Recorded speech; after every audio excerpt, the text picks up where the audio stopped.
Hi, and welcome back to By the Fire podcast, where I, Ken, your host, take you through mythical tales and creatures from across the Black diaspora. So today I'll be talking about creation, and wherever you're from, whatever religion or culture you follow, I'm sure you have a creation story, or if you don't fit into any of those roles, maybe you just heard a creation story. But today I'll be talking about the different creation stories across the Black diaspora, and what I found interesting about creation. Here's the definition.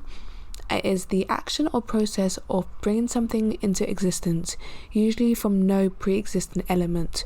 So an example of that would be the Kono creation story, which is a creation story from Guinea, which states, once there was only darkness, and Sa lived there with his wife and daughter. Sa wanted something more stable, so he used his magic to make a slushy kind of mud sea as a place to live. So again, that no pre-existing element being the darkness. However, there's a term called emanation, which is something that originates or issues from a source manifestation of God. So an example of that would be the Dogon creation story. And if you want to hear more of the Dogon creation story, I'd recommend you joining my Ko-fi. But here's a little snippet anyway. In the beginning, the world egg was shaken by 7 huge stirrings of the universe. It divided into 2 birth sacs, each containing a set of twins who were fathered by the supreme being Amma on the maternal egg. So again, that comes from, it's a source that comes from their god. And then in addition to that, there is actually another form of creation where it's thought that the creation brought order to the world, i.e. before their intervention, the universe that had already existed, but it was pure chaos, and chaos is thought to be undifferentiated nothing that is given a form by a power or force. So like creation is okay.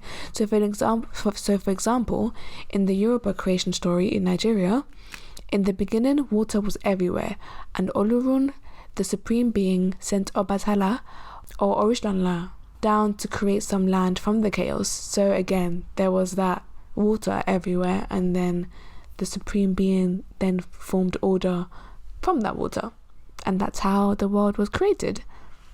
What's interesting is that in some other oral traditions, there's actually a mixture of different beliefs. So for example, in the African American oral tradition about Brer Rabbit, who is Brother Rabbit, there is that element of the Christian story of creation, where, if you don't know, Brer Rabbit is a trickster rabbit who succeeds using his wits rather than his strength, and he comes from oral tales that are spoken down in African American culture. And in this quote from the book Uncle Remus, The Complete Tales by Julius Lester in 1999, it states that Brer Rabbit always got enough lip for anybody and everybody. He even told God once what he'd done wrong on the 3rd day of creation. So it's quite interesting that creation, even though it's from another tradition, i.e. Christianity, another religion, it's still mentioned in folktale that's passed down today.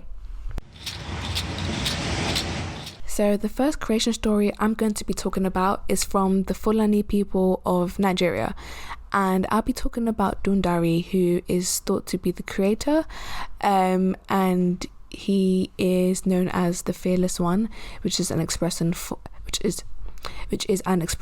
omnipotence.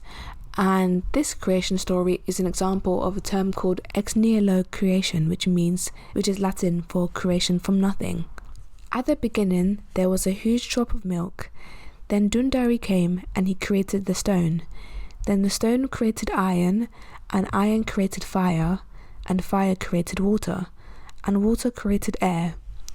Then Dundari descended the second time, and he took the 5 elements, and he shaped them into man. But man was proud. Then Dundari created blindness, and blindness defeated man. But when blindness became too proud, Dundari created sleep, and sleep defeated blindness. But when sleep became too proud, Dundari created worry, and worry defeated sleep. But when worry became too proud, Dundari created death, and death defeated worry. But then death became too proud. Dundari descended for the third time, and he came as Gweno, the Eternal One, and Gweno defeated death. So Gweno doesn't actually manifest as oneself, as himself physically.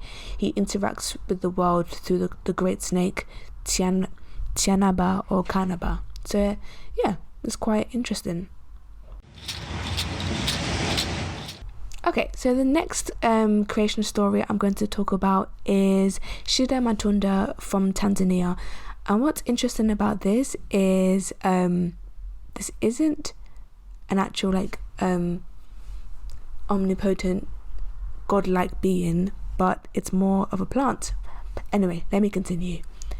The plant of life Shida Matunda created all things. After making the earth and water and plants and animals, it created 2 women and took them as his wives. His favourite wife, however, died. Then Shida Matunda buried her in her house and remained at her grave, watering it every day. After some time, a little plant began to grow from the grave.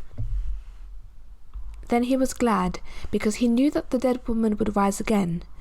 He did not allow his other wife to come near the grave, but one day, when Shida Matunda had gone out, the wife was overcome with curiosity, and she stole into the house. When she saw the plant, she was jealous, and cut it down with a hoe. The blood of the dead woman poured out of the grave and filled the house. When Shida Matunda returned and saw the blood, he was much afraid and said, "You have killed your co-wife, and thereby caused all men, animals, and plants to die."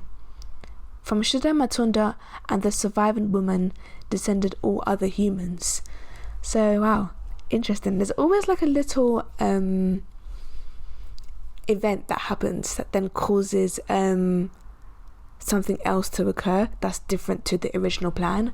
It just reminds me of the Christian creation story, which is people were meant to live forever, and then what happens, a fruit was eaten. Technically it wasn't an apple, if I'm going to be pedantic about it. It doesn't mention an apple in the Bible, but anyway, what was I going to say? So a fruit was eaten, and then suffering happened. So similarly here as well, people weren't meant to die, and because this action so bad happened, again, technically it was a sin, or she was jealous, so she acted maliciously, that caused negative consequences for the rest of humanity. The final creation story I'll be talking about is Dambala, who is one of the most important Loa, which is a spirit, in Haitian voodoo as well as Louisiana voodoo traditions. He is portrayed as a great white serpent originating in the city of Wedu in modern-day Benin. He is said to be the Sky Father and the creator of all life, and it's thought that he created the cosmos by using his 7,000 coils to form the stars and the planets in the heavens and to shape the hills and valleys on earth. By shedding his serpent skin, he was able to create all the waters on earth as well. As a snake, he moves between land and water, generating life, and through the earth, uniting the land with the waters below. He is seen as benevolent and patient, wise and kind, yet detached and removed from the trials and tribulations of daily human life. And if you want to know how people who follow him, renovate him, respect him, then I'd suggest subscribing to my mailing list, which I'll be sending a video about me talking more about him there.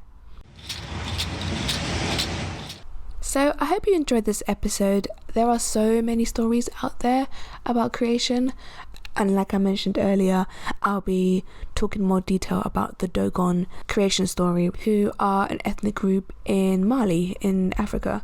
And yeah, it was just really cool to have a read of different interpretations of how the world was created, how people were created. And like I mentioned as well, there is that common theme of something happening that was out of the ordinary, which causes a whole plethora of events, and I just hope you found that as interesting as I did. Be sure to rate and comment on Apple Podcasts, and you can also follow on Spotify and have a listen on SoundCloud. Use the hashtag BTFpod so we can continue the conversation online, and I look forward to you joining me for the next episode. You can follow on bythefire_pod on Instagram, TikTok and Twitter, and you can find me on Facebook as well. If you enjoyed this episode and you'd like to support, feel free to donate to my Ko-fi. You can be a monthly subscriber and get all extra cool stuff, like videos and extra content. Or you can just do a one-off donation. I appreciate it all. If you are not able to support financially, you can also be a great help and join my mailing list at bythefire.mail@gmail.com, where I also post smaller snippets of extra information and just sharing out news, and I also share out news a bit early as well. Here's Creation, and I hope you enjoyed this episode. See you later. Bye.